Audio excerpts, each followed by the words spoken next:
This is Gerardo Del Real with Small Cap Stock Digest. Joining me today is the managing editor for Outsider Club, investment director of the Personal Finance Advisory, The Crow's Nest, and Cannabis Stocks Advisory, The Marijuana Manifesto, Mr. Jimmy Mengel. Jimmy, how's it going today? Oh, great, Gerardo. Always a pleasure. Well, you know, we haven't had a chance to catch up. The last time we spoke, I believe, was back in January. And obviously, there's been a lot going on in the cannabis space since then. Probably the biggest news was the legalization in Canada. And I thought that we could start there. And I'd love to hear your take and what you're doing to position subscribers and your followers for what's obviously a huge mega trend that's just in the infant stages, frankly. Yeah, it's been exciting. When I first started covering cannabis stocks, you really only had Canada to look to. So I had told my readers to buy Canopy Growth. I was actually the first newsletter writer to visit their facilities. And I could kind of see the writing on the wall back then. This is maybe 2014. So they were talking about it then, and I had spoken with, guys in town that saw a lot of manufacturing jobs being shipped overseas. They were really excited about it as a job prospect. I talked to police officers that were just tired of just arresting people for minor marijuana charges. And then I obviously talked to the business leaders out there, and they saw this coming a long time ago. So to finally reach that stage of complete legalization, not just medical legalization, it's been pretty groundbreaking. All of the stocks that I recommended before all this happened just went absolutely insane. Excellent. Now, as far as the next steps with the legalization, what does that look like? And how does that translate for speculators and investors? How should they be positioning? Let's go one at a time. What are the next steps? When do things take effect? And when will we really see a change in Canada? So I think it's still a little up in the air. I mean, everything has been passed. So I think it's going to be about 8 to 12 weeks until legalization fully kicks in. So we're looking, a couple months from now, maybe October. And I think for those people currently holding the larger stocks like Canopy, Afria, Aurora, I think the proof will be in the pudding when they start releasing their financial disclosures after legalization has kicked in. So right now, I mean, they're still pretty hamstrung about what they can sell. But once that floodgate opens and you actually see the money rolling in, I think people will be pleasantly surprised at how well they are doing now that they can actually, sell it across the entire country. Which companies, Jimmy, do you think have a leg up as far as differentiators? Do you think it's the companies that already have warehouses in place and infrastructure that have clean balance sheets that can scale that out? Or do you think it's going to be a lot of the new entrants into the market? Are there big barriers for newer entrants to come in and gain market share? There certainly is. So there's a couple different ways I like to look at it. The first movers, like the three I mentioned, obviously have the infrastructure ready. They're able to produce product, get it out the door, brand it, and provide the supply to meet all of the demand there is going to be. For people that are newer, I think it is really going to come down to offering unique products. So there's going to be sort of a race to the bottom in terms of, like, if you're growing flower, to try to make that cost effective, and it's going to drive the price of marijuana way down when you have all of these people competing and trying to, provide cheap marijuana to the teeming hordes. So I like to look for more unique brands, delivery methods, and angles that aren't just about supplying the flower or just selling marijuana, but just like you'd see in the beverage industry, you can sell somebody a 10-cent bottle of water, but you brand it correctly, and all of a sudden you have people buying, $2-3 bottles of Evian, which, is kind of funny because Evian spelled backwards is naive. But that's how consumers work. Like, there's no reason you buy a $3 bottle of water, but people do. So it really is going to be in those more interesting ways of positioning the product, whether it be for recreational markets in terms of, say, edibles, beverages, and then in the medical arena, I have plenty to say on that later. But it's just, I don't think people are getting rich just growing marijuana. They're really going to have to treat it like a business and brand it accordingly. Interesting. Now, in fairness to the water that you mentioned, it does make me feel like I'm underneath a waterfall every time, Jimmy. Crisp and cold. So I'll listen, take your $3, and it cost me 5 cents to make, and that's what you do when you have a business. Absolutely, absolutely. You mentioned medicinal marijuana. There's a huge opportunity there. I read a piece that you did, I believe, for Outsider Club recently about your 4th of July celebration and your conversations that you had with people at the parade in regards to the cannabis space, what you do for a living, and the huge opportunity. I read that you got to meet some pretty interesting people with some pretty interesting stories that were excited about the opportunities here in the U.S. on the medicinal side, but it's a huge global market with a big opportunity. Can you share a bit of your insight as to that market and your interactions and what that due diligence process looks like when you're looking for companies in that space? Well, I think that's the most exciting part. So, for example, in that article, it really was a 4th of July party. We were just hanging out, watching a parade in a very conservative area of Maryland. So it's just not a bunch of stoners saying, "Hey, yeah, we get to smoke weed now."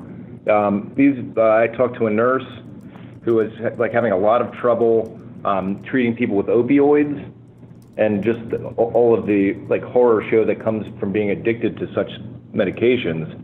So she was asking me like a lot of questions about, which ailments can be treated safely with cannabis without the addictive effects. And again, I talked to a police officer who kind of said the same thing as the guys I talked to in Canada, which is like, I'm finished wasting my time, arresting people for small amounts of marijuana. I have like way more important things to do. I even talked to a shock trauma doctor who said essentially the same thing. And these are people that you don't typically associate with marijuana legalization, but every single person that found out that I research medical marijuana, all were very, very supportive. And I think you're seeing that across the country too. Just a couple of weeks ago, Oklahoma passed one of the most lenient medical marijuana laws in the country, and that's a very, very red state, which of course you don't associate with marijuana. Right. But they approved that legislation. So if it can happen in places like Oklahoma, North Dakota is set to unveil something soon. Those are the dominoes falling. Like when those kind of places open up their markets, then that's when we're going to see more. I guess you would say legitimization to the industry, and that means more companies being able to uplist to the New York Stock Exchange or NASDAQ. That means more institutional investors coming in. And on the medical side, it means more large-scale studies will be able to be done just because there's that public acceptance. So it just snowballs from there. And a lot of people ask me, just like, well, did I already miss the boat on marijuana stocks? And I say, absolutely not. While 50% of the country right now does have access to some sort of legal marijuana, that will continue to improve, and all of these other markets will be opening up. And I think now is the time to really start positioning yourself. Let's talk about that, Jimmy. For people that aren't already subscribers or following your work, I know that you are hosting a medical marijuana summit, my title, not yours. I believe it's a webinar that people can subscribe to and sign up for. Can you tell me a bit about what that looks like, what people will receive in terms of information, and how they can go about participating? Yes, absolutely. So obviously from a financial standpoint, like I honestly believe that you can you make a ton of money if you start investing now. There's just no two ways about it. However, a lot of people maybe aren't as enthusiastic about legalized recreational marijuana. And I think the first big steps to be taken in the United States will be for medical marijuana companies, which is far more popular. I think the AARP just did a study, and something like 87% of people agreed that medical marijuana should be legal, which is, much, much more than recreational. Correct. So we're putting together this summit. It's going to happen August 1st, and I'm going to fly out to Washington State to meet with Nick Hodge, who runs the Outsider Club. And we're just going to sit down for an hour, and I'm going to lay out everything you need to know about medical marijuana and why it really is probably your best shot at the next big wave of investments, not only in this sector, but in all sectors. That's fascinating. So how can I tune into that? So we will be sending out emails that you can opt into. So if you subscribe to Outsider Club, which is outsiderclub.com, we're going to do a big run up to the event, and you'll be able to sign up that way. And then we also have a website called MakeMarijuanaMillions.com, which we'll be launching in the next week or two. And then, actually scratch that. So this will probably run, next week or something. So the site should be live. So you can go on to MakeMarijuanaMillions.com right now and sign up for your spot. And then when the date hits, we'll give you a complete overview of the medical marijuana market.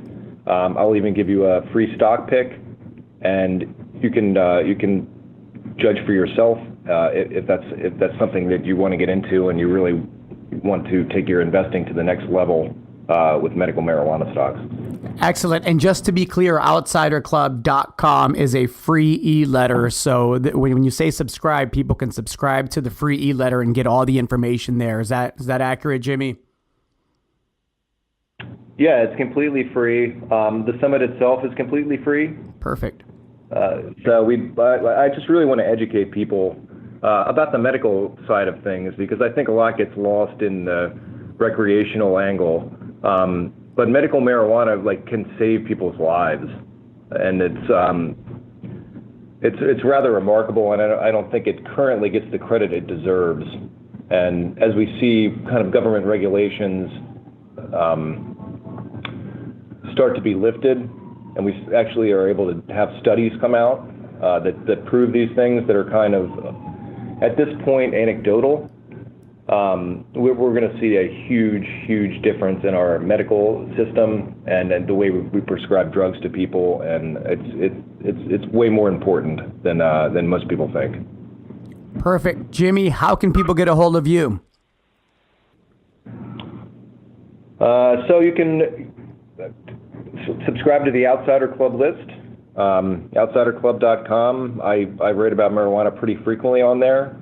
As you mentioned earlier, I do run the Marijuana Manifesto, which focuses completely on marijuana stocks of all kinds, recreational, medical, and even kind of the picks and shovels industry, which also kind of goes overlooked.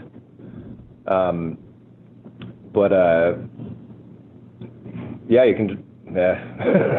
So reach out to you through Outsider Club. Perfect. And then I know there's a customer service tab there, correct? Sure, yeah. If you have questions, you can send them to customer service at angelpub.com, and I'm happy to answer questions. I read all my mail. And I know people do have a lot of questions, so I try to tackle those in the newsletters and pretty much give you an entire view of the industry from really an unbiased standpoint. I do look at it as a investment opportunity, but I also believe in the medicinal quality of cannabis, and I think we're all going to be very surprised in a few years and kicking ourselves for not doing it earlier. Fantastic. Jimmy, anything else that you'd like to add? I would, yeah. So a lot of people are talking about Canada and talking about the United States in terms of marijuana investing, but people often leave out the global impact that this is going to have. So while the United States and Canada are like the biggest markets now, this is spreading all over the world. So I've read one study where it looks like it's going to be almost a $60 billion industry in the next 10 years. And places like Germany, who have legalized medical marijuana, that's a population of 82 million people, where Canada is somewhere around 36 million. Right. So when you open up a market like that with medicinal marijuana in Germany, that's doubling the amount of people you can sell marijuana to. And the great thing about Europe is that they do have insurance that pays for your medical marijuana, which is not the case in Canada. It has not been the case in the United States. Huh. So when you have, Europe has about a $1.3 trillion healthcare industry that is government subsidized. That once you introduce legal medical marijuana, that is something that, when we go to buy medications, it's a lot different when your insurance company's paying for it versus you having to pay out of pocket, go to a dispensary, and kind of the dog and pony show that comes with medical marijuana now. If you have insurance covering those costs, not only will that drive the price up for certain products, for better or worse, but it also, again, legitimizes it, makes it something that people are going to feel more comfortable doing, versus if they have to, go to the doctor and pay out of pocket, which nobody likes to do. Right. And it's not just Germany. Italy has done the same thing. They're projected to be a $1.2 billion market in the next 10 years. South America, places like Brazil, Argentina, Uruguay, that could be 775 million by 2027. Wow. And even Australia. So Australia they're projected to do about $52 million this year in medical marijuana, but in the next 10 years, that's supposed to jump to 1.2 billion. So a lot of the companies I recommend that is one of my main things I look at, is like, what's your global outreach? Because a lot of these countries don't have the kind of technology and aptitude that we have here or in Canada. So these companies are expanding into those areas, and it's completely new territory. Like they'll be the first movers in those areas, and scooping up their portions of billions of dollars. So again, like a lot of people were like, "Oh, I missed out on the marijuana boom," and you really didn't. It's only just begun, and the sooner you act, the better. Fascinating stuff, Jimmy. It's a huge market. It's evolving so rapidly. I'd love to have you back on after the summit, after you host the webinar. I'd love to hear the feedback that you receive during that. And again, hopefully you can keep us updated here soon. Yeah, absolutely. It's always a pleasure. I'm happy to come talk anytime. But yeah, if people want to sign up, I would recommend taking an hour of your time watching our webinar. MakeMarijuanaMillions.com or OutsiderClub.com. Sign up, and we'll tell you everything you need to know. And as I said, I'll throw in a free pick that I'm really excited about, and we'll take it from there. It's going to be fun. Excellent. Jimmy, thanks for your time. Thanks, Gerardo. Take care.